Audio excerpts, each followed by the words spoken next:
శ్రీమాత్రే నమ. జయ గురు దత్తాత్రేయ నమ. ఈ వీడియోలో మనం కన్యారాశి వారికి ఏప్రిల్ నెల మాస ఫలితాలు తెలుసుకునే ప్రయత్నం చేద్దాం. ఈ నెల ప్రారంభంలో శుక్రుడు అష్టమ స్థాన సంచారం జరుగుతుంది. ఎప్పటిదాకా ఏప్రిల్ 19 వరకు ధనాధిపతిగా ఉన్నటువంటి శుక్రుడు అష్టమ స్థాన సంచారం వల్ల ఆర్థిక పరంగా ధనలాభం కలుగుతూ ఉంటుంది. స్త్రీల యొక్క సంపూర్ణ సహకారం లభిస్తూ ఉంటుంది. వ్యక్తిగతంగా మీకు కానీ మీ కుటుంబంలో స్త్రీలకు కానీ ఆర్థిక పరంగా కొత్త ఉద్యోగం రావటం కానీ వారి యొక్క హోదాకు తగినటువంటి విధంగా వాళ్ళకి ఆదాయం పెరగడం కానీ జరిగే అవకాశం ఉంది.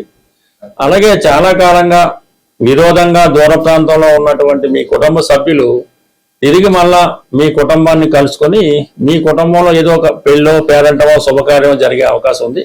దానిలో పాల్గొని మీకు ఆర్థిక పరంగా సహకరించడం జరుగుతూ ఉంటుంది. దూరమైన బంధువులు తిరిగి కలుసుకుంటారు. ఆర్థిక పరంగా అనుకూలంగా ఉంటుంది. చాలా కాలంగా రాదు అనుకున్నటువంటి ధనం రావడం జరుగుతూ ఉంటుంది. అయితే చిట్ ఫండ్ ద్వారా కానీ ఇన్సూరెన్స్ ద్వారా కానీ ఈ విధంగా కొంత ఆర్థిక పరంగా మీకు ఫ్రీ అవుతారు. అలాగే ప్రధానంగా మరి 6వ స్థానంలో మొన్నటిదాకా సంచరిస్తున్నటువంటి 6 గ్రహాలు అంటే 5 గ్రహాలు 6వ స్థానంలో సంచరించడం జరుగుతుంది. అందులో ప్రధానంగా కుజుడు ఏప్రిల్ 2వ తారీఖున 7వ స్థానంలోకి మారడం జరిగింది. అలాగే ఇప్పుడు ప్రస్తుతం రవి కూడా 7వ స్థానంలో ఉన్నాడు. అంటే మనకి ఈ వార ప్రారంభంలో ఈ నెల ప్రారంభంలో కుజుడు రవి అలాగే శని 7వ స్థాన సంచారం వల్ల ప్రధానంగా వైవాహిక జీవితంలో భార్యాభర్తల మధ్య విభేదాలు రావడం జరిగే అవకాశం ఉంది. ఏదో కారణం వల్ల కొన్ని రోజుల పాటు భార్య ఒక చోట భర్త ఒక చోట విధి నిర్వహణ చేయవలసి ఉంటుంది. అలాగే పార్ట్నర్స్ వల్ల కొంత ఇబ్బందులు రావచ్చు. వృత్తిపరంగా కొన్ని చికాకులు ఎదుర్కోవచ్చు. ప్రయాణాల్లో కొంత ఇబ్బందులు కూడా రావడం జరుగుతూ ఉంటుంది. అంటే మీ యొక్క జీవిత భాగస్వామి యొక్క ప్రవర్తన మీకు కొంత ఇబ్బంది కలుగుతుంటుంది. వారు మరీ డామినేటెడ్గా మీ మీద ప్రయత్నం చేస్తూ ఉంటారు. అంటే మీ మీద డామినేట్ చేసే ప్రయత్నం చేస్తూ ఉంటారు. దానివల్ల సహజంగా మీరు ఏదో విధమైనటువంటి అసంతృప్తికి గురవడం జరుగుతూ ఉంటుంది. ఇక ప్రధానంగా మరి బుధగ్రహం ఏప్రిల్ 9వ తారీఖున బుధగ్రహం కూడా మనకి 7వ స్థానంలోకి మారడం జరుగుతుంది. సాధారణంగా బుధుడు రాష్ట్రాధిపతిగా 7వ స్థానంలో కొద్దిగా బలహీనం పొందుతూ ఉంటాడు. దశమాధిపతిగా కూడా బుధుడు మరి 7వ స్థానంలో చేరి అక్కడ ఉన్నటువంటి కుజుడు రవితో కలయడం వల్ల ఉద్యోగపరంగా కొన్ని ఇబ్బందులు రావచ్చు. ఏదైనా మీ భర్త గారికి ఏదైనా ఉద్యోగపరంగా ఇబ్బంది రావచ్చు, మీకు ఉద్యోగపరంగా ఇబ్బంది రావచ్చు. అలాగే ఉద్యోగపరంగా కొన్ని సమస్యలు ఎదుర్కోవడం జరుగుతూ ఉంటుంది. అలాగే కొన్ని ముఖ్యమైనటువంటి ఈ వివాహ ప్రయత్నాలు కానీ ఉద్యోగ ప్రయత్నాలు కానీ ఏదో విధంగా వాయిదా పడే అవకాశాలు కూడా కనబడుతున్నాయి. అంటే మొత్తం మీద ఒక 4 గ్రహాలు 7వ స్థానంలో సంచరించడం వల్ల అవి పరస్పరం శత్రుగ్రహాలు అవడం వల్ల జాతకుడు పర్సనల్ విషయాల్లోనూ భార్యాభర్తల సంబంధం విషయంలోనూ ఉద్యోగ విషయంలోనూ కూడా కొంత ఇబ్బందులు ఎదుర్కోవడం జరుగుతూ ఉంటుంది. ఇక మనకి రాహు ఒక్కడే 6వ స్థానంలో అత్యంత బలవంతుడై ఉండడం వల్ల మీకు ఎటువంటి సమస్య వచ్చినా కూడా అది మీకు అనుకూలంగా మారడం జరుగుతూ ఉంటుంది. మీరు ఎవరితో సమస్య తెచ్చుకున్నా వారికి ఇబ్బంది అవుతుంటుంది. మీకు ఎవరిదైనా సమస్య వచ్చినా కూడా వాళ్ళకి ఇబ్బంది అవుతుంది. అంటే మొత్తం మీద 6వ స్థానంలో రాహు మిమ్మల్ని శత్రువులపై విజయం లభిస్తూ ఉంటుంది. ప్రతి ప్రయత్నంలో కూడా మీరే విజయం లభిస్తూ ఉంటారు. ఈ సమయంలో మీరు ఏదైనా ఒక కొత్త ప్రయత్నం చేసినా కూడా దానికి కొంత శ్రమ ఉన్నప్పుడు కూడా ఫైనల్ సక్సెస్ వస్తుంది. కోర్టు వ్యవహారాల నుంచి కానీ ఆర్థిక సమస్యల నుంచి కానీ చాలా వరకు బయటపడే అవకాశం ఉంది. ఓవరాల్గా మరి కన్యారాశి వారికి ఈ గ్రహాల యొక్క స్థితి నెల కొంత ఇబ్బంది పెడుతుంటుంది. అయితే 10వ స్థానంలో ఉన్నటువంటి గురువు చాలా వరకు వృత్తిలో ఎవరో ఒకరు మీకు సహకరించడం జరుగుతూ ఉంటుంది. ఎంత ఇబ్బంది ఉన్నా మీలో ఉన్నటువంటి సిన్సియారిటీకి మీలో ఉన్నటువంటి టాలెంట్కి ఇష్టపడినటువంటి మీ యజమాని కానీ మీ పై అధికారులు కానీ మీకు ఎటువంటి ఇబ్బంది లేకుండా మిమ్మల్ని సేఫ్గా ఉంచే ప్రయత్నం అనేది జరుగుతూ ఉంటుంది.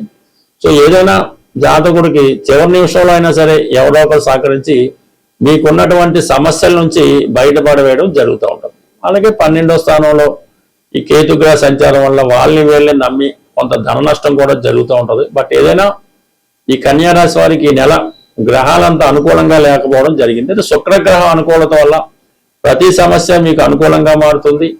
ఏప్రిల్ 19 తర్వాత ఈ శుక్రుడు భాగ్యస్థానంలోకి రావడం వల్ల ఏదైనా పుణ్యక్షేత్రాలు దర్శించడం కానీ, వివాహ ప్రయత్నాల్లో కొంత సక్సెస్ రావడం కానీ, మీ కుటుంబంలో ఒకరికి హోదా గౌరవం రావడం కానీ జరిగే అవకాశం ఉంది. మనకి ఏప్రిల్ నెల 2వ తారీఖున శ్రీరామనవమి రావడం జరుగుతుంది. ప్రధానంగా ఎవరికైతే వివాహం ఆలస్యం అవుతుందో, అలాగే వివాహ సంబంధాలు వచ్చి మిస్ అవ్వడం, ఈ విధంగా వివాహం కొరకు అబ్బాయిలైనా అమ్మాయిలైనా వివాహం కొరకు ఎదురు చూస్తున్న వారికి ఈ శ్రీరామ నవమి చాలా ఇంపార్టెంట్తో కూడుకున్నది. కంపల్సరిగా ఆ రోజు మీరు శుభ్రంగా తలకు స్నానం చేసి కొత్త బట్టలు ధరించి ఈ శ్రీరామనవమి కళ్యాణం భద్రాచలంలో జరుగుతున్నా పర్లేదు, మీ ఊళ్ళో ఎక్కడ జరిగినా సరే ఆ కళ్యాణంలో 100కి 100 రూపాయలు పూర్తి అయ్యేదాకా, అంటే తలంబరాలు అయ్యేదాకా ఉండి అక్కడ ఏమన్నా వాళ్ళు భోజనం అది పెడితే భోజనం చేసి చక్కగా కొన్ని తలంబరాల బియ్యం మీరు ఇంటికి తెచ్చుకొని అది మీ శిరస్సు మీద జల్లుకోవడం మంచిది. వీలున్నవారు భద్రాచలంలో కూడా మనకి ఈ తలంబరాల బియ్యం ఇవ్వడం జరుగుతుంటుంది. అవి ఎవరన్నా తేగలిగితే, అది పెద్దవాళ్ళు ఎవరైనా మీ పిల్లలకి వివాహం జరగవలసి ఉంటే వాళ్ళకి ఆశీర్వదిస్తూ ఆ తలంబరాల బియ్యం వాళ్ళ తల మీద పెట్టడం వల్ల 100కి 100 రూపాయలు వివాహం అన్నది నిశ్చయం అవడం జరుగుతుంటుంది. కాబట్టి వీలున్న వాళ్ళు ఈ శ్రీరామనవమి వేడుకల్లో పాల్గొనడం, ఇంకా ఓపిక ఉన్న వాళ్ళు తల్లిదండ్రులు కూడా పిల్లలకి వివాహం జరగడం లేదు అనుకున్న వాళ్ళు ఒకసారి శ్రీరామనవమి పీటల మీద కూర్చొని ఆ రాముల వారి కళ్యాణం మీ చేతుల మీదుగా జరిపించడం వల్ల తొందరలోనే మీరు మరొక వివాహం మీ పిల్లవాడికి అమ్మాయికో చేసే భాగ్యం అన్నది ఆ భగవంతుడు మీకు కల్పించే అవకాశం ఉన్నది.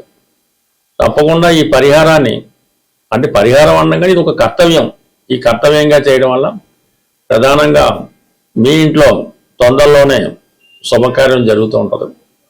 అలాగే మనకి ఎలాగా మంచి రోజులు వచ్చాయి కాబట్టి వివాహం కొరకు ఎవరైతే ఎదురు చూస్తున్నారో వాళ్ళు ఒక 8 మంగళవారాలు పవిత్రంగా సాంప్రదాయ దుస్తులతో ఆంజనేయ స్వామి వారి ఆలయంలో తమలపాకులతో అర్చన చేపించి ఆ రోజు సంపూర్ణంగా సాత్విక ఆహారం తీసుకొని భూసైనం అంటే నేల మీద పడుకోవడం వల్ల ఆ రోజు మంగళవారం రోజు ఉపవాసం అనేది అక్కర్లేదు, లైట్ ఫుడ్ తీసుకొని హనుమాన్ చాలీసా 3 సార్లు ఉదయం మధ్యాహ్నం రాత్రి 3 సార్లు ఒకేసారి చదవడం వల్ల ఒక 8 వారాలు ఈ విధంగా ఆంజనేయ స్వామి వారి వ్రతం చేయడం వల్ల శీఘ్రంగా కళ్యాణం జరిగే అవకాశం ఉంది. బట్ ఏదైనా మరి ఈ ఏప్రిల్ నెలలో మరి మొదటిసారిగా వచ్చే, అంటే మొదటి వారంలోనే వచ్చే శ్రీరామనవమి చేయటం వల్ల కొంతమందికి అయితే మే నెలాఖరులోపు కూడా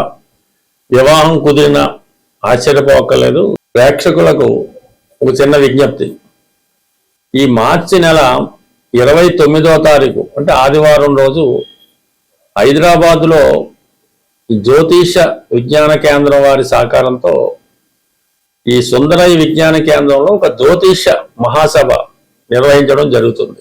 అంటే అందులో ప్రముఖమైనటువంటి వ్యక్తులు వారి అభిప్రాయాలు, అంటే జ్యోతిష్ శాస్త్రరీత్యా కొన్ని ప్రధానమైన టాపిక్స్ తీసుకొని ప్రసంగించడం జరుగుతూ ఉంటుంది. ఈ జ్యోతిష మహాసభలో పాల్గొందామనే ఆసక్తి కలిగిన వాళ్ళు ఎవరైనా ఉంటే 29వ తారీఖు మీ యొక్క పేర్లు ఇవ్వడం, కానీ డైరెక్ట్గా కూడా సభకు వచ్చిన ఇబ్బంది ఏం లేదు. అయితే మరి ఆ సభకి ఎటువంటి ప్రవేశ రుసుము ఉండదు, భోజన సౌకర్యం మిగతా సౌకర్యాలు కూడా ఈ సంస్థ వారే మీకు ఉచితంగా ఏర్పాటు చేయడం జరుగుతుంది. కాబట్టి ఆసక్తి ఉన్నవాళ్ళు ఈ 29వ తారీఖు జరిగే మహాసభకు హాజరవుతూ ఉన్నవాళ్ళు కంపల్సరీగా వాళ్ళ నేమ్ ఒకటి రిజిస్టర్ చేసుకుంటే ఏర్పాట్లు చేసుకోవడానికి అనుకూలంగా ఉంటుంది. కాబట్టి కొంతవరకు సహకరిస్తారని ఆశిస్తూ స్వస్తి. ప్రేక్షకులకు ఒక చిన్న విజ్ఞప్తి, ఈ మార్చి నెల 29వ తారీఖు అంటే ఆదివారం రోజు హైదరాబాదులో జ్యోతిష విజ్ఞాన కేంద్రం వారి సహకారంతో ఈ సుందరయ్య విజ్ఞాన కేంద్రంలో ఒక జ్యోతిష మహాసభ నిర్వహించడం జరుగుతుంది. అంటే అందులో ప్రముఖమైనటువంటి వ్యక్తులు వారి వారి యొక్క అభిప్రాయాలు అంటే జ్యోతిష్ శాస్త్రరీత్యా కొన్ని ప్రధానమైన టాపిక్స్ తీసుకొని ప్రసంగించడం జరుగుతూ ఉంటది. ఈ జ్యోతిష మహాసభలో పాల్గొందామని ఆసక్తి కలిగిన వాళ్ళు ఎవరైనా ఉంటే 29వ తారీఖు మీ యొక్క పేర్లు ఇవ్వడం కానీ డైరెక్ట్ గా కూడా సభకు వచ్చిన ఇబ్బంది ఏం లేదు. అయితే మరి ఆ సభకి ఎటువంటి ప్రవేశ రుసుము ఉండదు. భోజన సౌకర్యం మిగతా సౌకర్యాలు కూడా ఈ సంస్థ వారే మీకు ఉచితంగా ఏర్పాటు చేయడం జరుగుతుంది. కాబట్టి ఆసక్తి ఉన్నవాళ్ళు ఈ 29వ తారీఖు జరిగే మహాసభకు హాజరవుతూ ఉన్నవాళ్ళు కంపల్సరీగా వాళ్ళ నేమ్ ఒకటి రిజిస్టర్ చేసుకుంటే ఏర్పాట్లు చేసుకోవడానికి అనుకూలంగా ఉంటుంది. కాబట్టి కొంతవరకు సహకరిస్తారని ఆశిస్తూ స్వస్తి.